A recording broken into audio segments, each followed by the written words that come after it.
Hey guys, good evening and welcome back to my channel. কেমন আছে সবাই? আশা করছি ভালো আছে, সুস্থ আছো। আমরা খুব খুব ভালো আছি। নিউ ব্লগে তোমাদের সবাইকে অনেক অনেক স্বাগত, ভালোবাসা জানাই। তো গাইস, এখন বাজে 7:20। তো এখন থেকে ব্লগটা শুরু করছি, আশা করি তোমাদের ভালো লাগবে। তিনি এখন পড়তে বসলো, কখন আমি এগুলো সব রেডি করে নিয়ে বসে আছি জানো তো, ও আর আসেই না পিপির ঘর থেকে। হ্যাঁ, ওই তো হচ্ছে, লিখো লিখো। ওকে আমি হোমওয়ার্ক দিয়ে দিয়েছি, মানে উল্টাপাল্টা করে, এলোমেলো করে, এটা ওটা উল্টাপাল্টা করে লিখে দিয়ে দিয়েছি। ও লিখতেই থাকবে আর আমি ওইদিকে রান্না করবো। তিনের বাবা এখন থাকে না জানো তো, কাল থেকে আমি এত ঝামেলায় পড়েছি। এদিকে রান্নাবাড়ি, এদিকে মেয়েকে নিয়ে পড়তে বসা, মানে খুব খুব চাপের হয়ে যায়। অসুবিধা হয় কি বলো তো, রান্নাবাড়িটা বড় না, এর পড়াটা ঠিকঠাক হয় না, কারণ এর কাছে কন্টিনিউ বসে থেকে পড়ানোটা খুব জরুরি।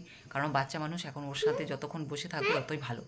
তো যাই হোক, এখন কিছু করা নেই, ওদিকে এদিকে করতে গেলে ওদিকে হবে না, অনেকটা দেরি হয়ে যাবে। তো তার জন্য ওকে দিয়ে দিই, ও এখানে করতে থাকে আর আমি এখানে করতে থাকি, আমাকে ডাকে। আর আমি মাঝে মাঝে এসে দেখিয়ে দিয়ে যাই, করি। কিছু ভয় নেই। তো গাইস, রান্নাবাড়ি করব, মানে তোমাদেরকে আজকে একটা, হ্যাঁ দেখাচ্ছি তোমাদেরকে। তো আজকে যেটা রান্না করব, হ্যাঁ বলো বলো। হ্যাঁ, সব পারবে, তুমি পারো তো তুমি। তো আজকের আমি একটা রান্নার রেসিপি তোমাদের সাথে শেয়ার করব। মানে ভালোবাসি না, আর এটা যে এত উপকার সেটাও জানতাম না, আমার ভালো লাগে না। সবজিটা দেখালে তোমরা বুঝতে পারবে। কোয়াশ নাম। আমি এখানে এসে ফার্স্টে দেখেছিলাম, বিয়ের পরে দেখে অবাক হয়ে গেছিলাম, এটা আবার কেমন ফল। আমাদের ওইদিকে জানি না, আর নেই ওইদিকে, বুঝেছো? তো একবার বাড়ি গেছিলাম, নিয়ে গেছিলাম, তো ওরা দেখেছে, খেয়েছে, অতটা টেস্ট পায়নি। আমারও ভালো লাগে না, এটা সবজি টবজিতে ভালো লাগে, কিন্তু এই খুব উপকারী ফলটা, সবজিটা আর কি, ফল বলছি কেন, হ্যাঁ সবজিটা আর কি, বিশেষ করে সুগার পেশেন্টদের জন্য খুব উপকারী সবজিটা। তো তোমাদেরকে আমি বলেছিলাম হয়তো কোনো ভিডিওতে, দেখায়নি তোমাদেরকে। আমার একটা দাদা আছে, মানে আমি এখানে দাদা পাঠিয়েছি, ধরম ধরম বলবো না, মানে বরের বন্ধু, খুব ভালো দাদাটা, দাদাই বলি। ওই দাদাটাও ভীষণ রান্না ভালো করে, বুঝেছো? মানে সব কিছু রান্না বান্না খুব ভালো করতে পারে। তো যখন সময় পায় অফিস থেকে এসে মোটামুটি রান্নাবাড়ি করে। তো ওই দাদা একদিন কোয়াশের গল্প করছিল আর বলছিল সুগার যাদের আছে না, ওই কোয়াশটা খেলে খুব ভালো, মানে উপকার। তো আমি একবার রান্না করেছিলাম পেঁয়াজ দিয়ে, তবে তোমাদের সাথে শেয়ার করিনি, বাট রান্নাটা বাম্পার হয়েছিল। হ্যাঁ হ্যাঁ, লিখো লিখো, খুব সুন্দর হয়েছিল রান্না। তো তারপরে দাদা 2বার রান্না করেছিল নিরামিষ, তো ওই রান্না দুটোও সুন্দর হয়েছিল। আর সত্যি কথা বলতে কি বলো তো, আমি অনেক সময় বলি যে তুমি রান্নাবাড়ি করো, একটু শেয়ার করি। ওই দাদা হয় না, পছন্দ করে না ক্যামেরার সামনে আসতে, তো সেই জন্য আমিও তোমাদের সাথে শেয়ার করতে পারিনি। তো আজকের আমি রান্না করব, নিরামিষই করব। আর ভেবেছিলাম দাদাকে ডাকবো, কারণ ওই দাদা খুব সুন্দর রান্না করে, মানে আমি হয়তো এতটা ভালো পারি না, বাট কিছু করা নেই। দাদাটার শরীরও ভালো না, আজকের অফিস যায়নি, বাড়িতে আছে। আর আমার বড় গেছে দাদার বাড়িতে, মানে গান বাজনা করবে ওরা। আর এখন আমি রান্নাবাড়ি করব, তো ওইটাই তোমাদের সাথে আজকে শেয়ার করব। আলু আর কোয়াশের ঘন্ট বলে আর কি। মানে সত্যি আমারও, আমি রান্না করলে খাই না, একটুখানি খাই, আমি একদমই ভালোবাসি না। হ্যাঁ হ্যাঁ, ওই তো লিখো লিখো। তো ওইটাই আজকে করবো, তোমাদেরকে এবার দেখাই ফলটা কি। ফল ফল বলছি কেন, খালি বারবার ফলই বলে যাচ্ছি। সবজি দাঁড়া দেখাচ্ছি, তাহলে তোমাদেরকে। এই যে দেখো, এটা হচ্ছে কোয়াশ। তোমরা এখানকার মানুষ সবাই চেনে, উত্তরবঙ্গের সবাই চেনে, কলকাতা টলকাতা হয়তো চিনতে পারে, বাট আমাদের ওখানে সাগরে এই ফলটা দেখে উনি কোনোদিন চেনেও না, বুঝেছো? এটা হচ্ছে কোয়াশের নাম। এখন কাটাকাটি করবো, আর এটা কাটতে প্রচুর সময় লাগে। সময় মানে কি বলো তো, ভেতরে শক্ত বীজ থাকে আর আঠা এরকম না, হাতে তো লাগেই। মানে শুকিয়ে গেলে হাত ফাতগুলো একদম টান টান হয়ে যায়, কি অস্বস্তি লাগে, পুরো ঘষে টুসে কতক্ষণ ধরে। হ্যাঁ হ্যাঁ হ্যাঁ, লিখো জি, লিখছে। তো টান টান হয়ে যায়, অসুবিধা হয়। আর আমি সেই জন্য না কোয়াশটা খেতাম না, মানে সবজিতে ভালো লাগে, এমনি রান্না টান্না করতে কোয়াশ আনাই হতো না। মেন কথা, কোয়াশ আনতামই না, আনতে না করতাম, এই আঠা আর এই আটকে যায়। তারপরে জানতাম না যে কোয়াশটা সুগার যাদের, তাদের পক্ষে খুব ভালো, খুব উপকারী। তো আমার বরেরও সুগার, তো দাদাভাই বলছে দেখে তার জন্য এখন প্রায় কোয়াশ নিয়ে আসে আমার বর। আর খুব সুন্দর রান্নাটা হয় তো, তাই জন্য দাদাভাই মানে বলছে দেখে আনা হয়, আমাদের এখন কোয়াশটা থাকে বাড়িতে। তো 4টা কোয়াশ আছে, আলু কোয়াশ দিয়ে নিরামিষ তরকারি করব। আর তিনি এখন পড়তে বসছে, কাল থেকেই পড়াচ্ছি। কি বলতো, স্কুল তো এখন বন্ধ, তো যতটুকু স্কুলে করেছে, আমি এক্সট্রাভাবে ওকে দিচ্ছি, মানে এলোমেলো করে লেখা দিচ্ছি, ও হোমওয়ার্ক করছে বসে বসে। আমার কাছে এমনিই পড়তে বসে না, কিন্তু কিছু করার নেই, যে তিনি বাবাই নেই, সারাদিন ঘরে থাকে, না বেরোলে আবার মন খারাপ হয়ে যায়, ঝামেলা লেগে যায়। তার মধ্যে আজকে দুপুরে একটু রাগারাগি হয়ে গেছিলো। তো যাই হোক, এখন মুড ঠিক আছে, গেছে দাদার বাড়িতে, তিনি এখন পড়াশোনা করছে। আর আমি এখন রান্নাবাড়ি করব, কোয়াশ আলুর তরকারি করব, আর ভাত করব, ডাল আছে, ডাল আর করবো না, আর কিছু করব না, বুঝেছো? তো এটাই আজকে তোমাদের সাথে আমি শেয়ার করব, মানে রান্নাটা কীভাবে করি, মানে দাদাবাড়ির থেকে দেখেছি। হয়তো অতটা ভালো পারবো না, বাট চেষ্টা করবো, বুঝেছো? তো সেটাই তোমাদের সাথে শেয়ার করবো। তিনির বাবাই কদিন নিয়ে বসছিল, এখন তো নিয়েই বসে না জানো তো, তাই আমাকে নিয়ে বসতে হয়।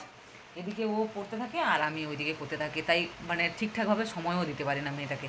কারণ এখন ছোট, ওকে যেভাবে বোঝাবো যেভাবে বলবো সেভাবে ও শিখবে, তাই সময়টা ওকে দেওয়া জরুরি আমার মতে। কিন্তু কিছু করার নেই, কারণ এদিকে দিতে গেলে ওইদিকে হয় না। আর এর বাবাইকে কি, এর বাবাইকে বলছিলাম, এর বাবাই তো গান নিয়ে ব্যস্ত, সারাদিন ঘরে থাকে, এই নিয়ে ঝামেলা হয়ে যায় দুজনের মধ্যে। তাই যাই, আমি বললাম যাও, আর কি করবো, যতটুকু পারবো করাই, কি করবো বলো তো। ওই যে ওকে দিয়ে দিয়েছি, হোমওয়ার্কগুলো করছে। আর আমি ওইদিকে সবজি কাটবো, অলরেডি কাটা শুরু করে দিয়েছি। এই যে আঠা আঠা হাত কেমন করছে না, বৃষ্টি শুরু হয়ে গেছে দেখো, বিকেলবেলা না একটু ওয়েদার ভালো ছিল তাই একটু বেরিয়েছিলাম, এখন বৃষ্টি শুরু হয়ে গেছে আবার সেই বৃষ্টি, আর ভাল লাগে না, সেই কন্টিনিউ বৃষ্টি, বুঝেছো। তো চলো কাটাকাটি করি, সাথে থাকো, দেখতে থাকো, চলো।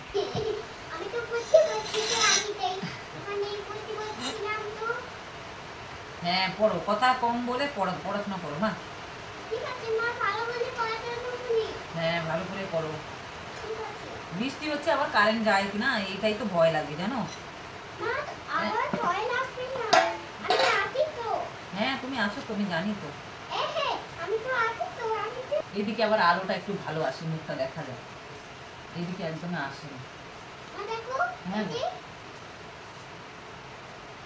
আয়ের কই ডান্ডি দাও, ওইখানে আঁকা দাও, আয়ের আঁকা দাও, ওইখানে আঁকা দেওয়া আছে না, আয়ের আঁকা দাও।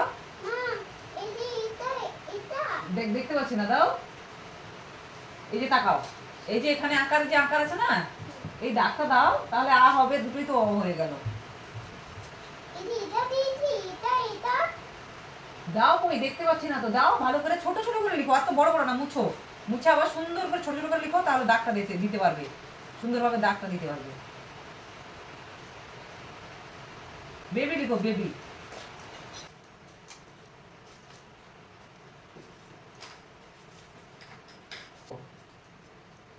আঁকারটা দেওয়া যাবে। হ্যাঁ দেখি দেখি, আ লিখেছো, আয়ের দাগটা দাও, আ তো ও এরকম করে, এই যে লিখো, বললাম না এদিকে বলে ওইদিকে হয় না। লিখেছো? লেখো লেখো, অনেক লেখা দিয়েছি বাবা, সবগুলো লিখতে হবে। হয়েছে দেখি কই, হ্যাঁ ছোট ছোট লেখো, বেবি বেবি অ লিখো, তাহলে ওই লেখাটা ধরবে, না হলে তো জায়গায় ধরে না। তো গাইস চলে এলাম কাটাকাটি করে, হ্যাঁ আসি বাবা আসি, আমার মেয়েও এদিকে করবো না ওইদিকে করবো না, নাজেহাল হয়ে যাচ্ছে। এই যে দেখো কোয়াশ, এটা এই যে ছোট ছোট করে ডুমডুম করে কেটেছি, সেম আলুও কেটেছি, দেখতে ভালো লাগবে সেম কাটছি তাই জন্য। তো এখন এটাকে আমি ভাজবো, আর কি কি লাগছে, যেহেতু আমি নিরামিষ করবো, একবার পেঁয়াজ করেছিলাম, তো আমি বলে দিই কি কি লাগছে। শুকনো লঙ্কা আর সাদা গোটা জিরে হচ্ছে ফোড়নের জন্য দেব, আর দেব হচ্ছে হলুদ গুঁড়ো, লঙ্কার গুঁড়ো, জিরের গুঁড়ো, এখানে হচ্ছে লবণ, ঠিক আছে। তো আমি এখন গ্যাসটা জ্বালিয়ে দেবো, এদিকে ভাতও বসিয়ে দেবো। এখন দেখো কোনটা দিয়ে কোনটা জ্বালাচ্ছি, দেখছো তো। বৃষ্টি বাদলের দিনে না কিচ্ছু ভাল লাগে না গো, ঘর বাড়ি এখন স্যাঁতস্যাঁত স্যাঁতস্যাঁত করতে থাকে, অস্বস্তি। হ্যাঁ তোমাদেরকে বলতে ভুলে গেছি, আমি এটা সাদা তেল দিয়ে করবো আর কি, আর এটাতে একটু তেল বেশি লাগে, না হলে না ভালো লাগে না টেস্ট। শুকনো লঙ্কা গোটা জিরে দিয়ে দেবো, এটার মধ্যে আমি আলু কোয়াশটা ভেজে নেব। তোমরা চাইলে এটা আলাদা করে ভেজেও নিতে পারো, আমি একসাথেই করে ফেলবো। তুমি ওই ওগুলো লিখো, পরে আমি গিয়ে দেখাচ্ছি বাবা, আমি যে এটা জল দিয়ে তারপরে আমি যাবো। হ্যাঁ তো আমি এখন আলু কোয়াশটা দিয়ে দেবো।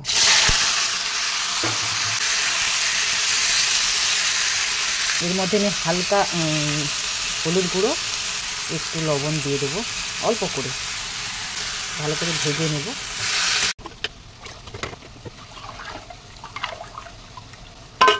আলু কোয়াশ ভাজা হয়ে গেছে, এখন আমি মশলাটা গুলে নিয়েছি জল, তো আমি এখন এটা দিয়ে দেবো।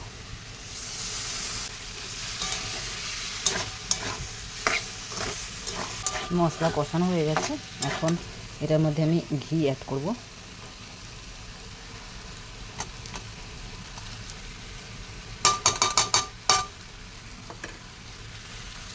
ঘিটা তোমরা চাইলে শেষেও দিতে পারো, আমি এখন দিয়ে দিলাম কষানোর সময়, একটু বেশি করে দিলাম। আর এর মধ্যে কিছু দেওয়া হবে না। এখন আমি জল দিয়ে দেবো, অল্পই দেবো, মানে এটা দিয়ে দেবো পুরোটা, মাখা মাখা হবে।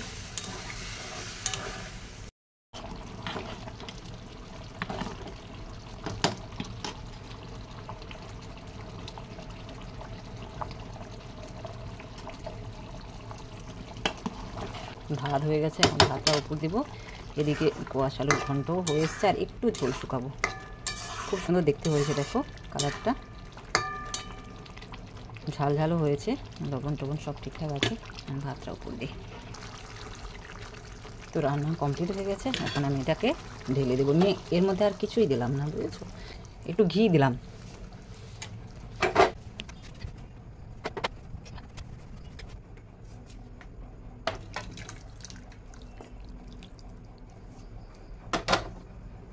এটা কোয়াশের তরকারি। এই যে ভাত গরম বসিয়েছি।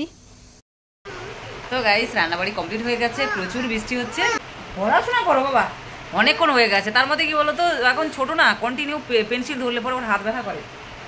আর আজকের আমি ওর লেখাগুলো সব আলাদা আলাদা করে দিয়েছি, মানে নতুন নতুন সব, যেগুলো স্কুলে করাইনি।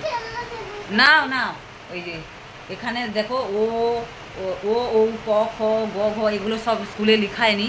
তো আমি বললাম কি, যেহেতু ছুটি পড়ে গেছে, তো ঘরে এগুলো শেখা হয়ে যাবে, মানে আগের থেকে শিখে রাখলে পরে ওর লিখতেও সুবিধা হয় যখন স্কুলে দেবে। ততক্ষণ থেকে লিখেই যাচ্ছে, 14 বার ধরে আমাকে ডেকেই যাচ্ছে, মাস ও মাস। আর কি বৃষ্টি হচ্ছে, মানে বাপরে বাপ, সেই বৃষ্টি। বিকেলবেলা একটু ভালো ছিল, কারণ কন্টিনিউ বৃষ্টি হচ্ছে। ট্রেনের বাবাই কখন আসবে জানি না, এখন বাজে কটা দেখি 8:39। তো রান্না কমপ্লিট হয়ে গেছে। ওই কোয়াশ আলুর ঘন্ট করলাম, আর পুরোটাই তোমাদের সাথে শেয়ার করলাম। অ্যাকচুয়াল সত্যি কথা যেটা, মানে সবজিটা যে এতটা ভালো খেতে আর এতটা উপকারী, সেটা আগে জানতাম না। যদি না খেতাম বা না জানতাম, মানুষের থেকে শুনতাম, মানে দাদাভাইটা যদি রান্না না করতো আর না বলতো, তাহলে জানতাম না এর উপকারটা কত। তো এখন প্রায় নিয়ে এসে খাওয়া হয়। এই আর কি, কাটতে একটু অসুবিধা হয়, মানে হাতগুলো কেমন হয়ে যায়, ঘষে ঘষে হাতগুলো ঠিক করতে হয়, নাহলে টান টান হয়ে থাকে। তো চলো দেখি। এমনিতেই বর কি বলো তো, খাওয়ার ভিডিওগুলো শেয়ার করতে পছন্দ করে না। দেখি যদি সময় হয় শেয়ার করব, না হলে আজকের ভিডিওটা এইখানেই শেষ করব। মেয়েকে এখন পড়াবো, কারণ এই যে নতুন লেখাগুলো দিয়েছি, ওর কাছে বসে থেকে আমাকে লিখাতে হবে, না হলেও একটাও লিখতে পারবে না। আর অনেকগুলো লেখা দেওয়া হয়েছে আজকের, মানে অনেকগুলো নতুন সব লেখা। তো ওর কাছে বসে এখন ওকে লেখাই। আর বৃষ্টি হচ্ছে, জানি না বর কখন আসবে। তারপর বাদ বাকি যদি সেরকম পজিশান হয় তোমাদের সাথে আমি শেয়ার করব, না হলে হয়তো করব না। তো চলো, আর বেশি বকবক করবো না। আজকের ব্লগটা এই পর্যন্ত। তোমরা সবাই ভালো থেকো, সুস্থ থেকো। দেখাবে নতুন একটা ভিডিওর সাথে। ভিডিও যদি ভালো লেগে থাকে অবশ্যই একটা লাইক করো। আর যারা নতুন, এখনও পর্যন্ত আমার চ্যানেল সাবস্ক্রাইব করোনি, প্লিজ সাবস্ক্রাইব করে পাশে থেকো, ঠিক আছে? তো চলো, আমার মেয়ে দেখো, আমি চলে এসেছি, এখন ওর খেলনা নিতে চলে গেছে। অ্যাকচুয়াল কী বলো তো, যেটা সত্যি কথা গো, মাদেরকে না সব সময় সব কিছুতে খেয়াল রাখতে হয়। এই যে পড়াশোনাটা, বাবার থেকে মাদেরকে বেশি গুরুত্ব দিতে হয়, নাহলে কিন্তু বাচ্চা ঠিকঠাকভাবে হয় না, মানে মানুষ হয় না বা বড় হয় না। ভাবি এক হয়ে যায় আর এক। ওর বাবাকে বলে রেখেছি, তুমি পড়াশোনাটা করাবে। হ্যাঁ, একদিন দুদিন বসাবে, কী করবো বলো তো। যাই হোক, আমাকেই করতে হবে, কিছু করার নেই। তো এখন মেয়েকে পড়াই। চলো, বাই বাই, অনেক কথা বলে দিলাম, ঠিক আছে?